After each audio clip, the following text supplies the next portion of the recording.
Assalamualaikum warahmatullahi wabarakatuh.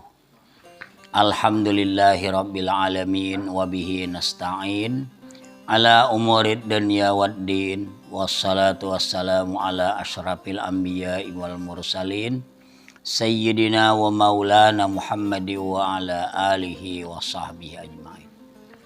Imam Abul Faqih As-Samarkandi dalam kitab beliau yang dikarang yang bernama Tanbihul Ghafilin, peringatan bagi orang-orang yang lalai.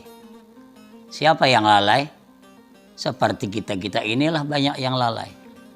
Beliau yang mengarang memperingatkan kita. Beliau mengatakan, inna alamatis sa'adah ihda asara khaslah. Sesungguhnya tanda-tanda orang yang berbahagia ada 11 perkara. Bukan saja bahagia di dunia, tetapi bahagia di akhirat. Beliau salah seorang ulama besar, pengarang, imam mujtahid.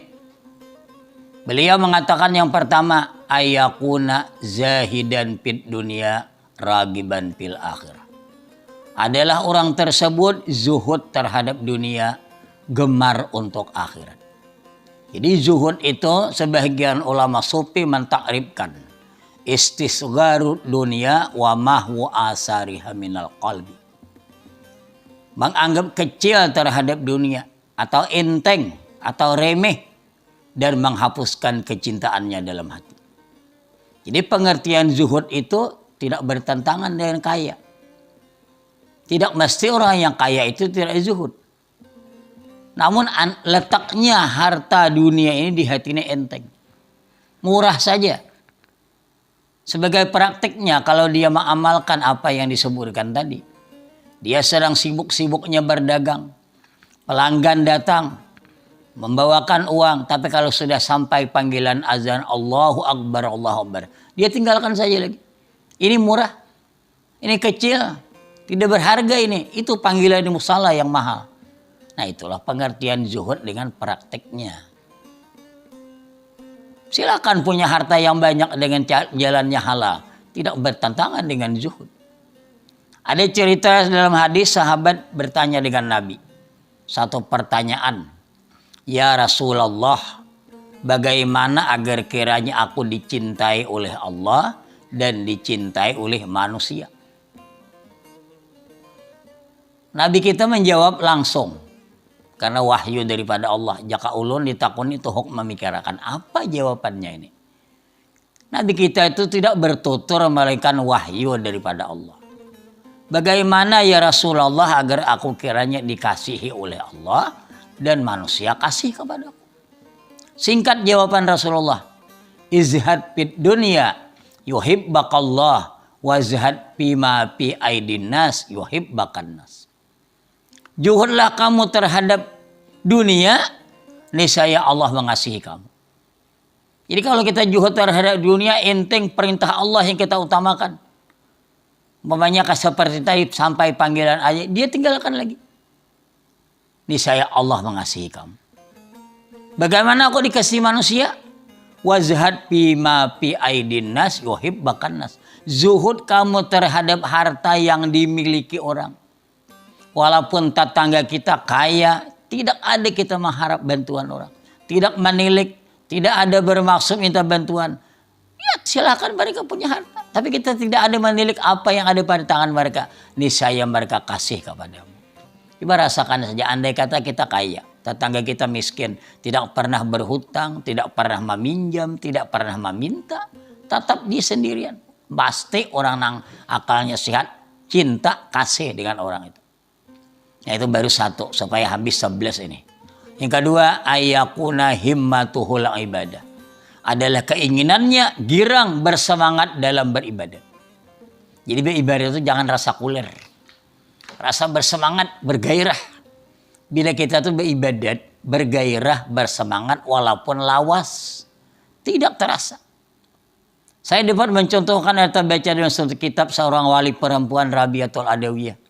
Beliau dapat sembahyang sehari semalam sampai 1000 rakaat. Kenapa Pak? Karena semangat, rasa lezat beribadat itu. Sampai beliau bersujud di atas tikar. Kemudian tikar tersebut tidak seperti ini kan, hamba nak ampuk dahulu, tidak. Jadi ada tikar ini subak marambut sujud pas meminta ngani tak cocok ke mata waktu bersujud kada merasa kelezatan. Bukan hanya itu, ada lagi yang semisal mas saya kontu aja kan, ada lagi dalam kitab Irsadul Ibad, Sayyidina Ali setelah pulang dari perang mata panah tertusuk ke dalam badan. Dahulu tidak ada alat untuk membius menghilangkan rasa sakit, itu tidak ada. Jadi yang lain rasa kada sampai hati mencabut itu dengan Amirul Mukminin. Lalu ujar Sayyidina Ali, nanti saat aku waktu sembahyang ambil, cabut aja. Setelah beliau salam sembahyang, assalamualaikum warahmatullahi wabarakatuh. Beliau tanya, sudahkah dicabut tadi? Jorong sudah, kada merasa sakit.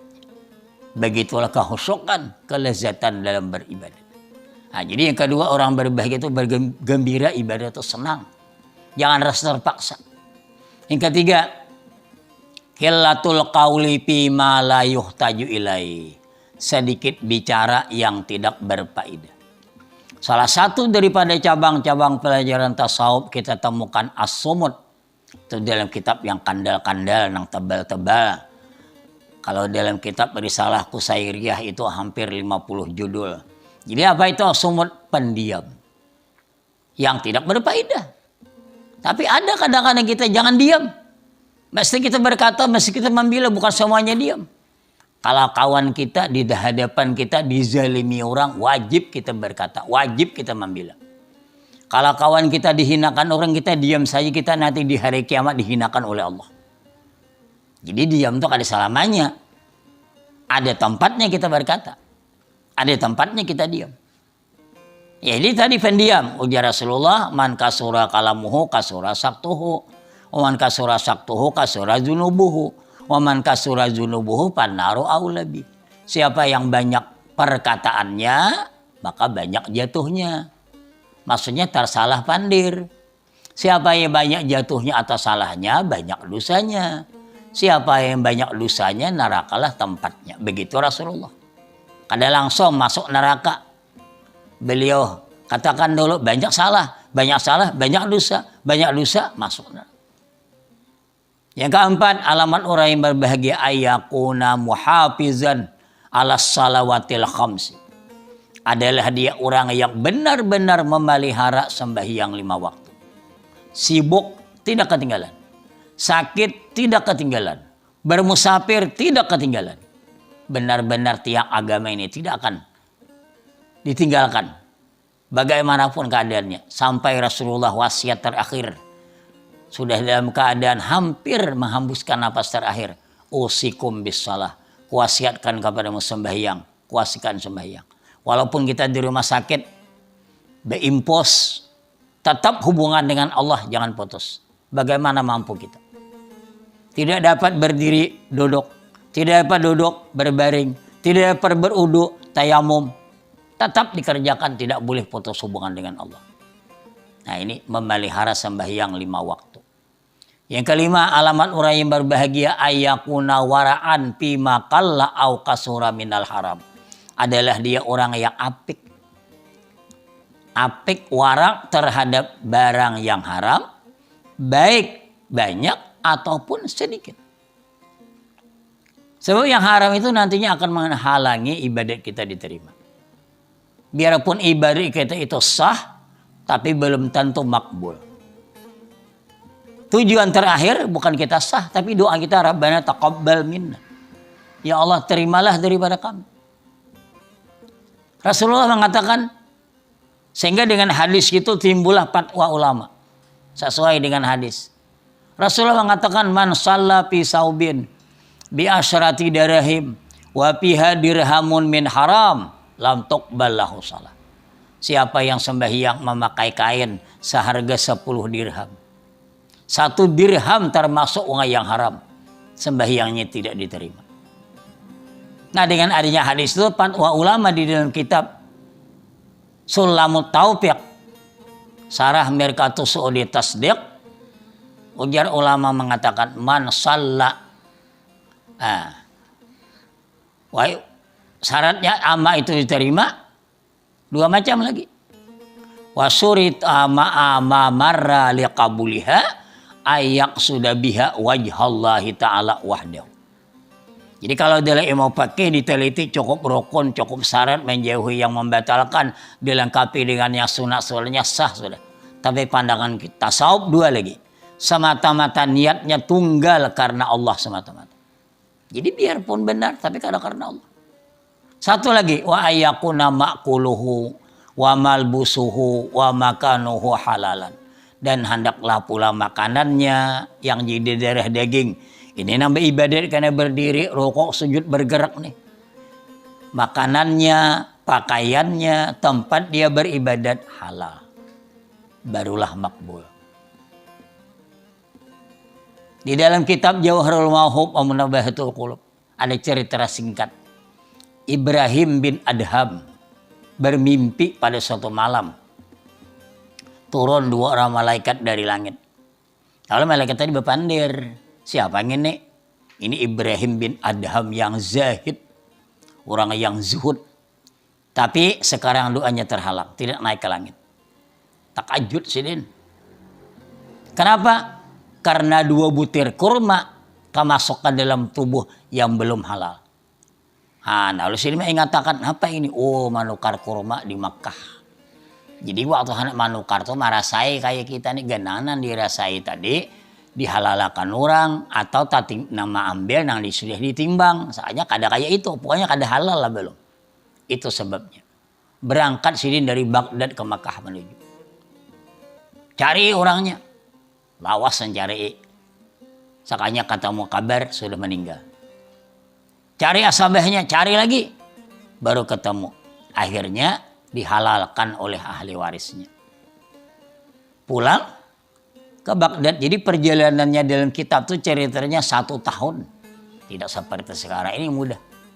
Kendaraan transportasi kada. Setahun baru bermimpi malam berikutnya. Doanya sudah naik. Karena 2 butir kurma itulah penghalang doanya naik ke langit. Coba pikirkan gitu. Yang keenam, alamat orang yang berbahagia antakuna sobatuhu ma'as salihin. Adalah kawannya orang-orang yang saleh. Jadi kawan ini mempengaruhi. Di dalam kitab Hikam karangan Ibnu Athaillah, la tashab man la yunhiduka haluhu wa la yaduluka 'ala Allahi maqaluhu. Jangan kamu berteman dengan orang yang tidak membangunkan akan engkau oleh perbuatannya dan tidak menunjukkan akan engkau oleh perkataannya. Jadi perkataan kada kau dicontoh, perbuatan kada tidak usah. Kalau kawan yang baik itu termasuk pengobat hati yang berpenyakit. Dalam kitab Tuhfatur Ragibin, dalam kitab aslinya Kifayatul Atqiya, 5 pengobat hati yang berpenyakit, lain sakit hati yang berpenyakit. Itu diantaranya wa mujalasatus salihin al fudala. Sekedudukan berteman dengan orang yang saleh. Karena ada hadis mengatakan almar'u ala dini khalili. Seseorang itu terkadang terikut agama kawan. Jadi hati-hati dalam berkawan. Yang ketujuh, alamat yang berbahagia ayakuna mutawadhi'an gaira mutakabbir. Adalah dia orang yang tawadhu bukan takabbur. Jadi Allah berfirman dalam hadis kursi, aku cinta dengan yang 3 golongan, lebih aku cintai yang 3 golongan. Pertama, aku cinta dengan orang fakir yang tawadhu. Lebih aku cintai kaya yang tawadhu. Coba pikirkan, wajar yang fakir itu tawaduk. Tapi yang kaya mau tawaduk juga di majelis, di mana-mana lebih dicintai. Kedua, aku cinta dengan orang kaya yang murahan. Tapi lebih aku cintai fakir yang murahan. Pikirkan, ada sulit itu. Yang kaya murahan dicintai, yang fakir murahan lebih dicintai. Ketiga, aku cinta dengan orang tua yang taat. Lebih aku cintai muda yang taat. Sama takunnya beribadat. Yang tua memang wajar taat. Sudah banyak ingat akan mati. Tapi kalau yang muda mungkin merasa umur panjang lagi. Sama taatnya. Lebih dicintai oleh Allah. Yang ke-8, alamat orang yang berbahagia ayakuna sakhiyan karima. adalah dia orang yang murahan lagi mulia akhlak. Nah, jadi murahan kita mana ada apa kita sumbangkan dengan pemikiran, tenaga, harta. Terakhir kali dia juga masih ada yang kita sumbangkan lagi doa. Murahan. Nah, orang yang murahan itu kata Nabi apa? Qaribum minallah, qaribum minan nas, qaribum minal jannah, ba'idum minan nar. Dekat dengan Allah, dekat dengan manusia, dekat dengan surga, jauh dari neraka. Orang nang murahan jahil, orang nang alim pamalar, lebih dikasihi Allah orang nang murah, orang nang jahil taga murahan daripada orang nang alim taga bakhil. Jadi kalau alim itu bakhil kan mengamalkan ilmunya. Yang kesembilan, alamat orang yang berbahagia ayakuna rahiman bi khalqillah, adalah dia orang yang kasih sayang dengan makhluk Tuhan. Bukan hanya manusia. Orang kafir sekalipun kalau dia terlantar kita tolong diberi pahala oleh Allah. Kalau dia kelaparan kita beri makan diberi pahala oleh Allah. Demikian juga binatang kita tolong. Ujar Rasulullah, irhamu mampil ardi yarhamkum mampis sama. Kasih sayangilah orang yang di bumi, niscaya kamu dikasih sayangi oleh orang yang di langit. Ada terbaca dalam sebuah riwayat dalam hadis, karena berbuat baik dengan seekor anjing seorang perempuan pelacur. Ini umat yang dahulu, kaum Bani Israel, bukan umat Nabi kita. Nabi kita mengabarkan dia berdosa besar mengakali perbuatan zina pelacur.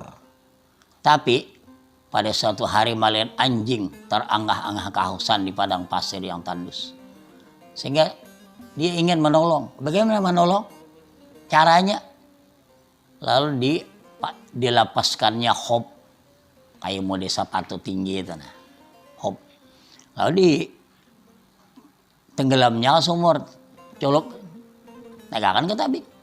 Diminumnya anjing tadi, puas anjing tadi minum. Allah mewahyukan kepada nabinya saat itu, bukan kepada nabi kita, kepada nabinya siapa itu, diampunkan dosa-dosanya lantaran kasih sayang berbuat baik dengan seekor anjing.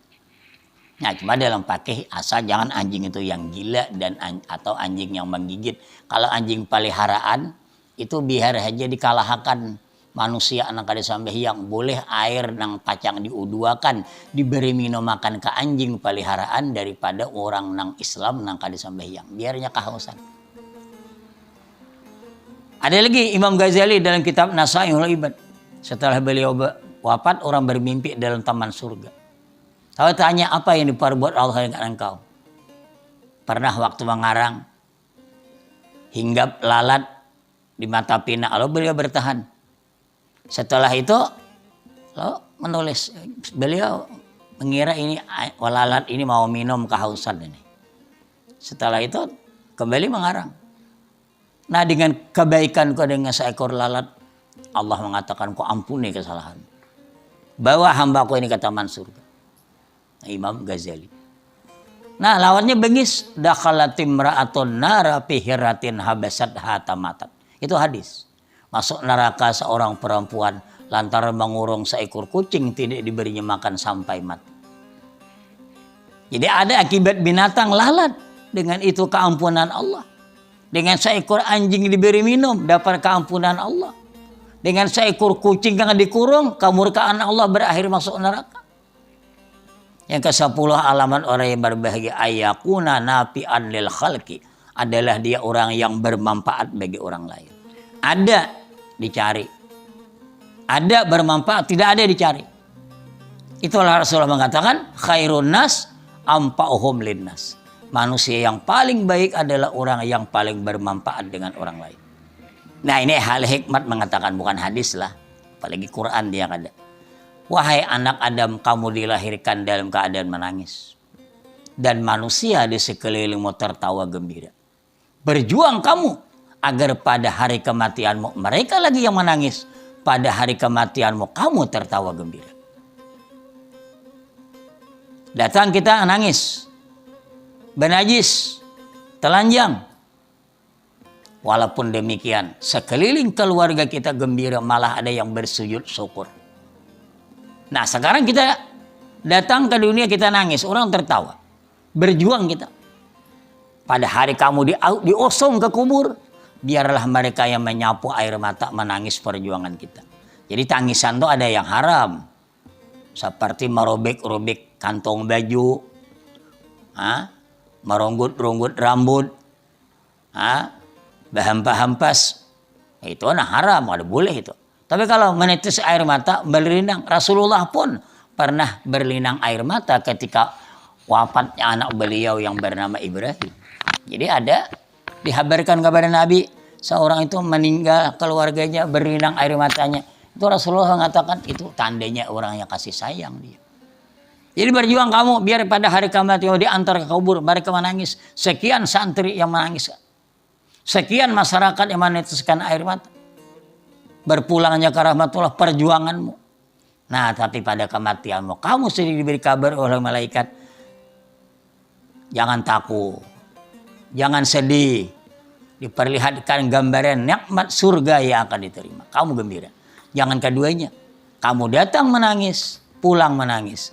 Kamu datang orang tertawa, kamu diantar orang tertawa lagi, na'udzubillah. Terakhir yang ke-11, ayakuna zakiran lil mauti kasira, adalah dia orang yang banyak ingat akan mati. Salah satu daripada cabang-cabang pelajaran tasawuf, walaupun kitab yang kecil-kecil tidak ketinggalan, zikrul maut. Disuruh banyak-banyak ingat akan mati. Ujar Rasulullah mengatakan, aksiru zikra hazimil lazzat. Banyak-banyaklah kamu mengingat akan yang memutuskan lazat, yakni kematian. Ujar Imam Ghazali, telah aku selidiki masa yang panjang.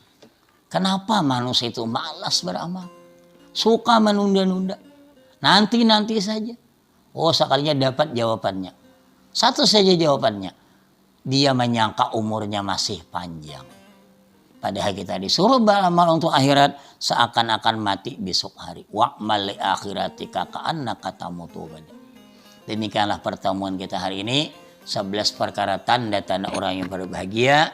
Akhirul kalam, wallahul muwaffiq ila aqwamit thariq. Wassalamualaikum warahmatullahi wabarakatuh.